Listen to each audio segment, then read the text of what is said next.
Мына ушуну казандын астына салып берем. Мындай. Уже от негизи ушу менен эле суу кайнап аталат апышат уйга. Мага жылда 2 тонна алчу жерден быйыл 4 тонна алдым. Жакшы эле результат берди буюрса. Ассаламу алейкум, урматтуу мекендештер, жана Байтөгүн алгатталуучулары. Туугандар, бүгүн биз Ысык көл жергесиндебиз. Ысык көлдө мына ушундай сарайды салып, андан кийин малды байлап, малдан чыккан кых же көң, мындай айтканда малдын отходунан газ чыгарып, биогазды чыгарып аткан ушул жерде агабыздан ушул биогаз боюнча катар маалымат алабыз. Ар бир көрүп жаткан агалар бир-бирден лайктан басып туруңуздар. Кадимки эле малды байлап, малдан чыккан отходду газ кылып чыгарып аткан ошол жерде агабыздан катар маалымат алабыз. Ассаламу алейкум. Ооба. Тесолтор жакшыбы? Жакшы. Жакшы отурасыздарбы? Белгиле. Машалла. Биогаз боюнча буюрса катар маалымат берели. Кадимки эле уйлардан, малдан чыккан отходду топтойсуз дагы. Бул жака алып барасыз, биогаз жака. Биогазга, бияка түшөт. Акырына көрсөтө берели. Негизинен Бияктан чыккан. негизи ошол жактан тарап топтоп туруп, Арабага салып алалы, бияка алып келесиз. арабага салып келип туруп эле мына ушул көңдөн эле мындай айтканда газ чыгып атат. Бул жерге жанагы кыктар бияка түшөт. Бул жерден суюлтулуп, бияка суу менен эле анан ичине астына реакторго кирет. Астында бачок чоң эме бар. Бак бар. Астында меники 30 тонналык бачок бар чоң. Ал ошол жактан брожение болот деле, анан бияктан газды тиякты көздөй Бөлүп берет. берет. Негизи ошол араба менен келип эле бул жерге аңтарат экен дагы. Аңтарып туруп ушуга бул жерден ысык суу келет экен. Ысык сууну аралаштырып туруп, суютуп туруп ичине киргизгенде 30 тонналыкка түшөт. Ошол жерден уже өзүнө эме болуп туруп, анан газ бөлүп чыга баштайт. Азыр эми ылдыйга газ чыккан жерине чейин көрсөтөлү. Бул жакта эми өзүңөр экөөндө турат азыр, сакталып газ. Азыр экөөндө тең бар газ. Экөө бирдей эле иштеп атат. Бирдей эле иштеп, бирдей газ чыгарып атат уже. Экөөндө. Машалла, мына сарайдан эле малдан чыккан отходду алып келип төгүп туруп, бул жагынан кадимки эле өзү иштеп жүргөн, үйгө иштеткен газды чыгарып аткан кез экен. Мынакей жанагы жердин астындагы деп аткан бочка реакторубуз могул. Мына ушул бочка 30 тонна. Бул асты жерде көмүлүп жатпайбы? Чети ушулда. Чет ушул экен. Ичине түшөт дагы бул жерден. Бул жерден чыккан газ через фильтр келет дагы. Мына фильтрге келет. Фильтрге келет. Бул фильтрден анан тиги компрессор кайра айдап тиги тыштагы жанагы газбелдерге толтурат. Ал жака толтуруп турат. Толтурат. Ошол мына. Бул эмне чоң? Бул жанагы суу деп атпайбызбы? Ошону жылуу болуп турсун деп, муну атайын ошол баягы орнотуп койгонбуз. Ошол суу жылуу буяка негизи температура бир 25-30 тегерегинде болгондо реактордо газ аябай тез чыгат да. Газ жакшы болот. Жакшы, тез чыгат. Тез чыгат. Анан негизи бир семьяга кеңири жеткидеби мына газ? Бизден даже ашып калат да. Ашып калат. Себеби быйыл эми киргизе элекмин. Под газ печка алсам, отоплениеге киргизем. Азыр тамак аштан ашып калат. Тамак аштан ашып калат. Баягы үйдөгү обычный газ плитага эле улап койгонбуз. Ал тамак аштан ашат. Ашат. Негизи отопление койсо деле болот экен, отоплениега. Ошо отоплениега койгонго аракет кылып атам. Жанагы печкасын алып келишим керек. Быйыл ошо аракет кылам. Эслеметсек, быйыл кошом да. Газ эме отоплениени улап туруп, газ плитаны печкасы газовый болуш керек экен десеңиз, под газдан болуш керек экен. Бул жактан эми ошол трубалар менен мындайынан газга бул жака алып келип кошот экен. Мына. Анан газ уже бул жерде даяр. Метан турат даяр, Даяр. Азыр эми мына ушул газ барып туруп чыккан күйгөн жерин да көрсөтүп коелу. Мына сарайда ушул эле газдан чыккан жерине чыгып туруп бул жака сарайга кирет экен дагы, ошол уйларга, букаларга кайра эле ошол жемди биширип берет экен да. Ал жагынан дагы көрсөтөбүз. Биогазды эми көрөсүздөр. Бул жакта мына казанды коюптур. Газды açtı dağın mı? Bu yerde tarelkana. Tarelkada koyun.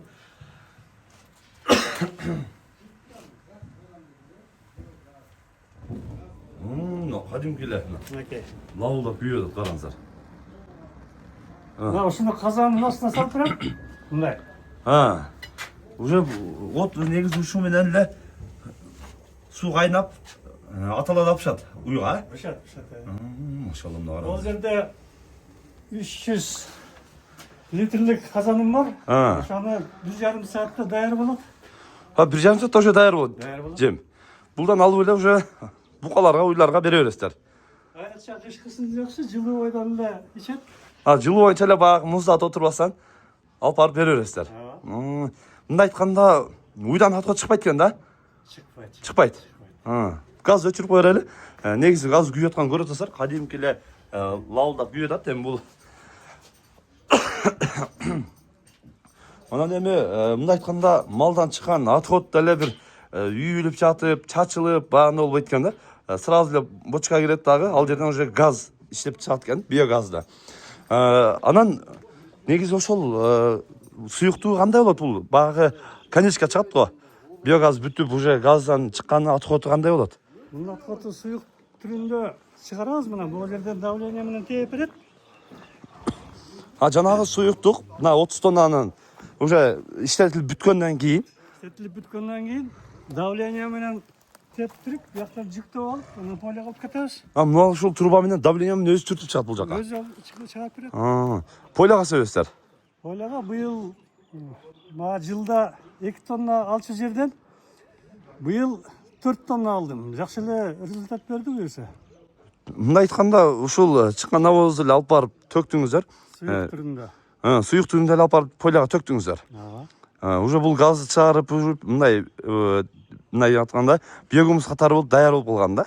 Мындан эми бир баягы артыкчылыгы мурда ото чөп чыкчу эле, булдан уже чирген кыктай болуп, бул готовый чыгат да. Даяр чыгат. Даяр чыгат. Ошонусу жакшы сиңимди жерге бат сиңет. Суюк түрүндө кетет да себеби. Анан жерди аябай жакшы семиртет экен. Жерди семиртип, мындай айтканда, бир жылда эле уже 2 тонна кайырма берди. Берди быйыл. 2 тонна алып жүргөн жерден 4 тонна, ошону арпа эктиңиз беле? Арпа деңиз? Быйыл арпа эккен. 4 тонна арпа алдыңыз.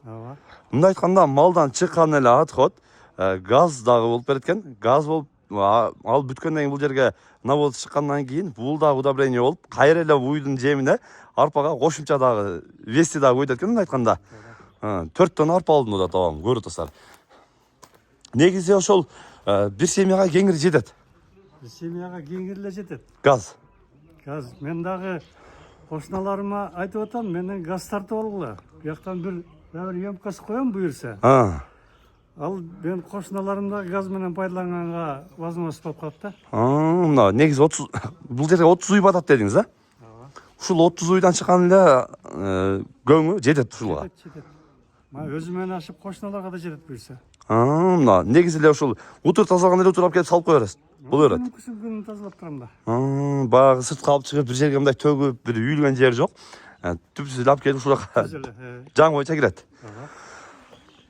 Анан жанагы огородко, дыйканчылыкка да иштеп табыз деп айттыңыз го. Бул жакта азыр картошка, пияз эмелер турат. Алын да көрсөтүп коелу. Ошол. Быйылкы Түшүм. алган түшүмдү бир кичинекей жерге айдап койдум эле. Киргизип коюптур да. Киргизип. Мына. Эми мына ушулар да турабы? Мына. Ашкабак, анан бул жакта мына Кызылчалар бар. Анан ашып көрсөтөйлү мына. Кызылчаны караңыздар эми. Охо. Өзү эле колдонуп жүргөн огородко алып барып, ушул навоз эле төккөнсүз. Негизи түшүмдүүлүгү дагы бул жактан дагы чоң болуптур, а? Жаңы картошкалар турат да чоң-чоң.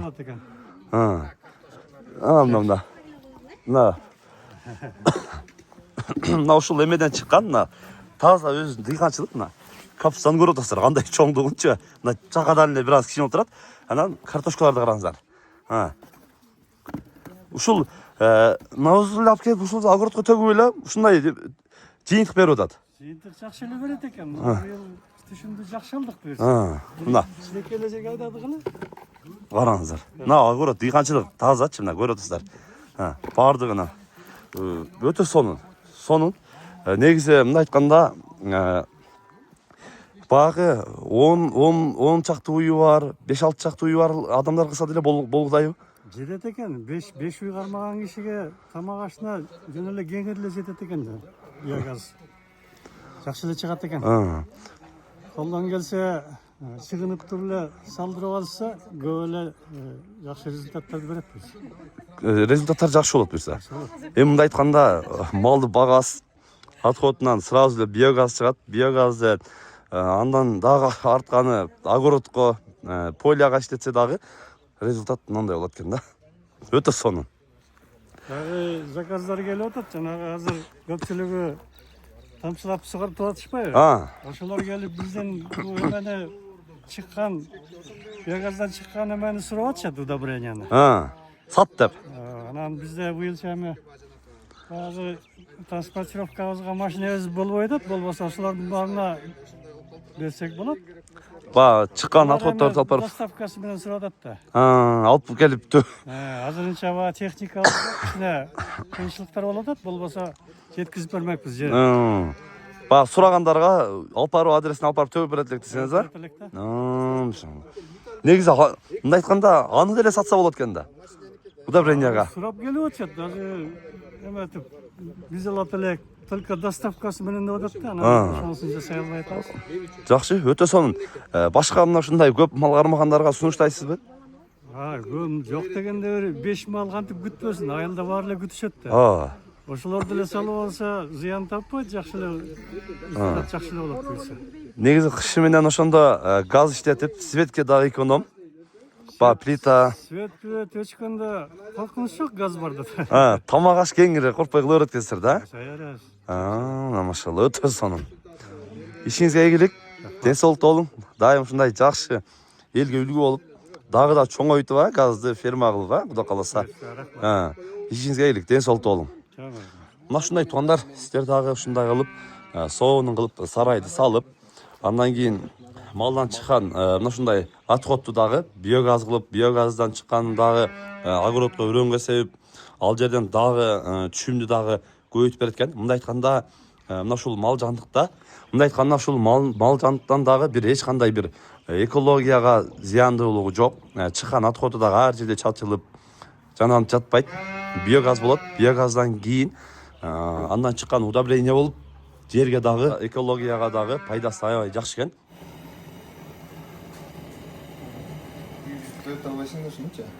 Күйдүрө берет десеңиз?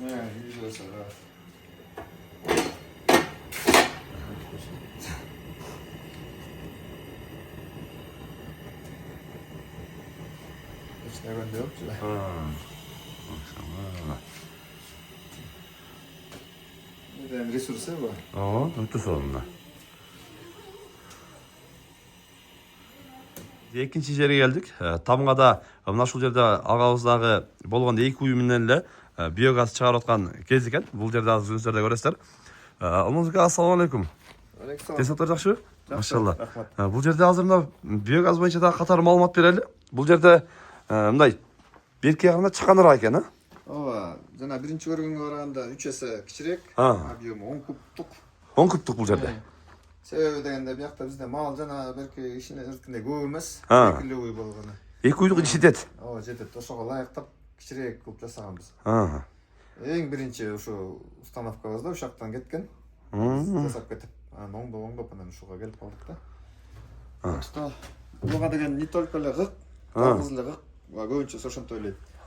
Өзүбүздүн хозяйствобуздан алма, ашмурттан, өрүктөрдүн калдыктары көп калат. Ошондон да салса, ошондон да аябай көп газ чыгат да.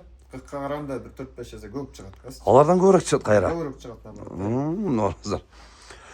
Ошондо отходтун баарын утилизация кыласың, газ пайда аласың да. Мындай айтканда, багы сыртка ыргытылып, жаратылышка дагы пайдасы тиет экен да? Пайдасы тиет, двойной пайдасы. Газ алып, удобрение алып.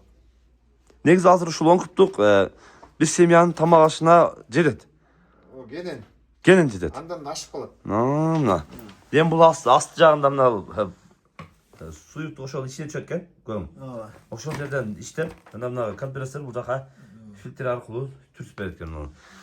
Мына караңыздар. Негизи эле азыр толук кандуу уже иштеп атат. Бул уже иштегенде 8 жылдай болду, тынбай иштейт. А. Жай кыш дебей иштей берет. Круглый год. 7-8 жыл болду, такыр тына элек. Муну деген караштуу оңой, аябай.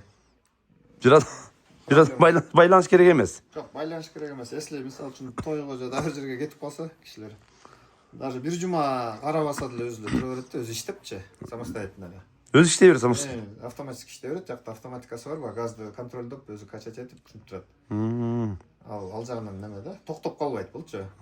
Ошо процесс ушинтип жүрө берет, анан келгенде колун кошгондо салып койсо, кырсык, башка сырье салса, дальше иштеп кете берет да.